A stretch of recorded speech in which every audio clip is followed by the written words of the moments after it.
মৰমৰ ছাত্ৰ ছাত্ৰীসকল, আজি আকৌ তোমালোকৰ বাবে লৈ আহিছোঁ ষষ্ঠ শ্ৰেণী মানে ক্লাছ 6ৰ পাঠ 3ৰ ধৈৰ্যকা পাঠৰ পাঠটো মই ভালকৈ বুজাই দিম অসমীয়াত। তোমালোকে আগতে মই দেখিছোঁ বহুত ল'ৰা ছোৱালী কি হয়, পাঠটো বুজি নাপায় ভালকৈ, খালি প্ৰশ্ন উত্তৰখিনি কৰি যায়। এনেকুৱা নহয়, প্ৰশ্ন উত্তৰখিনি পঢ়াৰ আগত তোমালোকে কৰাৰ আগত পাঠটো বুজি পালে কি হ'ব, তোমালোকে আৰু ভৱিষ্যতত কেতিয়াও মানে নহ'বা, কেতিয়াও মানে নিজে নিজে ধৰা বহুত কথাবিলাক জানিব পাৰিবা আৰু ভালকৈ বুজি পাবা, নিজে নিজেই পাঠৰ প্ৰশ্ন উত্তৰখিনি কৰিব পাৰিবা।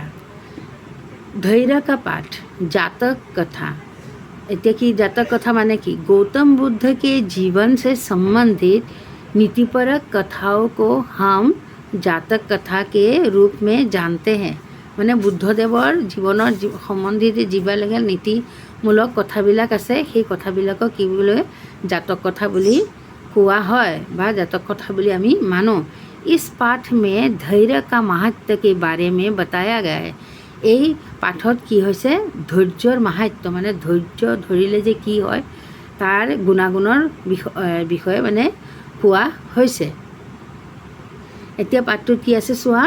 पुराने ज़माने की बात है, पुरानी दिनों कथा। बुद्धदेव एक गांव से दूसरे गांव पैदल जा रहे थे। बुद्धदेव কি হৈছে, গৌতম বুদ্ধ এখন গাঁৱৰ পৰা আৰু এখন গাঁৱলৈ কি কৰিছে, ভৰিৰে গৈ আছিল। এখন গাঁৱৰ পৰা আৰু এখন গাঁৱলৈ ভৰিৰে গৈ আছিল, ভৰিৰে খোজকাঢ়ি চৰিৰে। গৌতম বুদ্ধই এখন গাঁৱৰ পৰা আন এখন গাঁৱলৈ ভৰিৰে খোজকাঢ়ি গৈ আছিল। সাথ মে উনকে শিষ্য ভি থে, তেওঁৰ লগত তেওঁৰ শিষ্যও আছিল। উস দিন বহুত গৰমি থি, সেই দিনাখন বহুত গৰম আছিল। क्षणभर विश्राम के लिए মানে অলপ সময় বিশ্ৰাম কৰিবলৈ वे एक वृक्ष के नीचे तृण पर बैठ गए। তেওঁ এটা ডাঙৰ গছৰ তলৰ ঘাঁহনিত বহি গৈছিল। उन्होंने एक शिष्य से कहा, তেওঁ এজন শিষ্যক ক'লে, बहुत प्यास लगी है, बहुत পিয়াস লাগিছে। कहीं से थोड़ा जल ले आओ, ক'ৰবাৰ পৰা তুমি অকণ পানী লৈ আহা।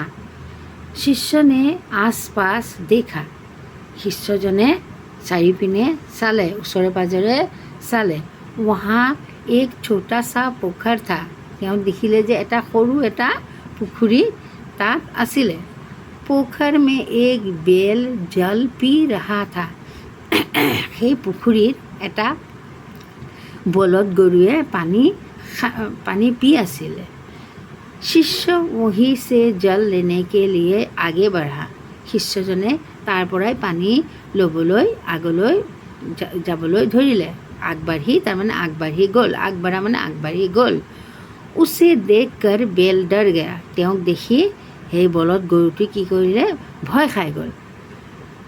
और जल से होता हुआ निकल भागा, তেওঁ কি কৰিলে, পানীৰ মাজত পানীত ভৰি দি দৌৰি মানে পানীৰে গ'লগৈ। নিকল ভাগা মানে দৌৰি পলাই গ'লগৈ। उससे जल गंदा हो गया, তেতিয়া কি হ'ল, পানীটো পূৰা বোকা হৈ গ'ল। शिष्य ने सोचा, শিষ্যজনে ভাবিলে, গন্দা জল গুৰু কে লিয়ে ले जाना ठीक नहीं होगा, নে ইমান লেতেৰা পানী মই গুৰুৰ কাৰণে লৈ যোৱাটো উচিত নহ'ব। वो फिर आगे बढ़ा, তেওঁ আকৌ কি কৰিলে, আগলৈ যাবলৈ ধৰিলে। चारों तरफ देखा, চাৰিওপিনে দেখিলে। पर उसे जल का दूसरा स्रोत दिखाई नहीं दिया, কিন্তু তেওঁ পানী আৰু বেলেগ কিবা কিন্তু তেওঁ পানী আনাৰ দ্বিতীয় কোনো মানে ঠাই দেখা নাপালে। দ্বিতীয় কোনো ঠাইৰ পৰা পানী আনিব বা নদী একো দেখা নাপালে। वो थक गया, তেওঁ কি হ'ল, পৰিশ্ৰম হৈ গ'ল, ভাগৰ লাগিলে। वो थक गया মানে তেওঁ ভাগৰ লাগি গ'ল। वापस आकर उसने सारी घटना बुद्ध को सुनाई, তেওঁ কি কৰিলে, আকৌ উভতি আহি বুদ্ধদেৱক সকলো কথাই তেওঁক ক'লে। শিষ্য কি বাতে শুনকৰ বুদ্ধ মুস্কুৰায়, শিষ্যজনৰ কথা শুনি তেওঁ কি কৰিলে, মিচিকিয়াই হাঁহিবলৈ ধৰিলে। और बोले আৰু মিচিকিয়াই হাঁহিলে আৰু ক'লে, পুনঃ তুম উচে পোখৰ কে পাছ যাও। আকৌ পুনৰ তুমি সেই পুখুৰীৰ ওচৰলৈ যোৱা। अगर इस बार भी जल गंदा हो, আকৌ এইবাৰ যদিও পানী মানে লেতেৰা হয় তেনেহ'লে তো কুছ সময় ৰুক জানা, তেতিয়া তুমি কি কৰিবা, তাত অলপ সময় ৰৈ যাবা। पर जल लेकर ही लौटना, কিন্তু তুমি কি কৰিবা, পানী লৈহে উভতি আহিবা। বুদ্ধ কি আজ্ঞা মানकर শিষ্য वहाँ पुनः गया। বুদ্ধদেৱৰ আজ্ঞা মানি তেওঁ শিষ্য আকৌ সেই ঠাইলৈ গ'লে। इस बार उसने देखा, এইবাৰ তেওঁ দেখিলে কি জল নিৰ্মল হে, মানে পানীটো একদম পৰিষ্কাৰ হৈ গ'ল। গন্দগী নিচে बढ़ गई है, মানে গন্দগী মানে লেতেৰাবিলাক তললৈ বহি গ'ল।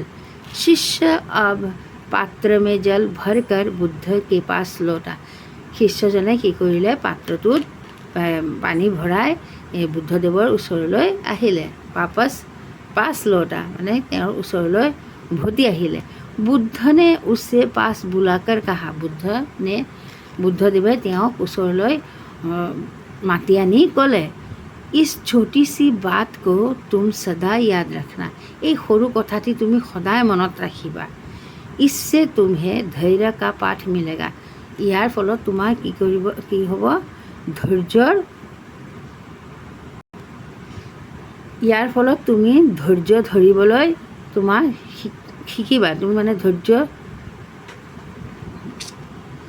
মানে এই কথাবিলাক তুমি মনত ৰাখিবা আৰু ইয়াৰ ফলত কি হ'ব, তুমি ধৈৰ্য ধৰিবলৈ শিকিবা বা ধৈৰ্য ধৰাৰ এটা শিক্ষাও পাবা। जब भी तुम्हारा मन अशांत हो, যেতিয়াই তোমাৰ মনটো অশান্তি হ'ব বা যেতিয়াই তুমি অশান্তি পাবা, তো উচে থোৰা সময় দে, তেতিয়া তুমি কি কৰিবা, অলপ সময় চুপচাপ থাকিবা। মন কি মলিনতা আৰু অশান্তি বেঠ যায়গি, তেতিয়া তুমি কি হ'ব, মনটো অশান্তিটো লাহে লাহে লাহে কমি যাব, লাহে লাহে মানে তললৈ নামি আহিব। মন আপনে আপ শান্ত হৈ যায়, মনটো তোমাৰ মনটো নিজে নিজেই কি হ'ব, শান্ত হৈ যাব। बुद्ध की अनमोल बातें सुनकर शिष्य का चित्त प्रसन्न हो गया।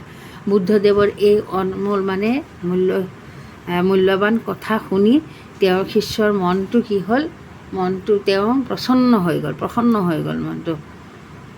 এতিয়া তোমালোকে বুজি পালানে, এই কথাখিনিৰ মৰ্ম হ'ল যে আমি ধৈৰ্য ধৰিলে আমি সকলো বস্তুৱেই পাব পাৰিম। অলপ ধৈৰ্য ধৰিব লাগিব, ধৈৰ্য ধৰিলেই আমাৰ জীৱনত বহুতখিনি আমি বস্তু লাভ কৰিবলৈ আমি সক্ষম হ'ম।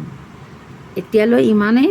তোমালোকে বুজি পাইছানে? পাঠটো তোমালোকে পঢ়িবা আৰু এই অসমীয়াখিনিও আকৌ লগে লগে পঢ়ি যাবা, চাবা তোমাৰ হিন্দীবিলাকো ধুনীয়া হৈ যাব। পঢ়িবলৈ ধুনীয়াকৈ উচ্চাৰণ কৰি পঢ়িবা, একদম শুদ্ধ উচ্চাৰণ কৰি পঢ়িলে কি হ'ব, তেতিয়া তুমি ভালকৈ নিজে বুজি পাবা। আৰু ক'ৰবাত কিবা ধৰা হিন্দীতে কথা ক'বলৈ, লেকচাৰ দিবলৈ হ'লে বা কিবা বক্তৃতা দিবলৈ হ'লেও তুমি পাৰিবা। এতিয়ালৈ আজিলৈ ইমানেই। Bye bye.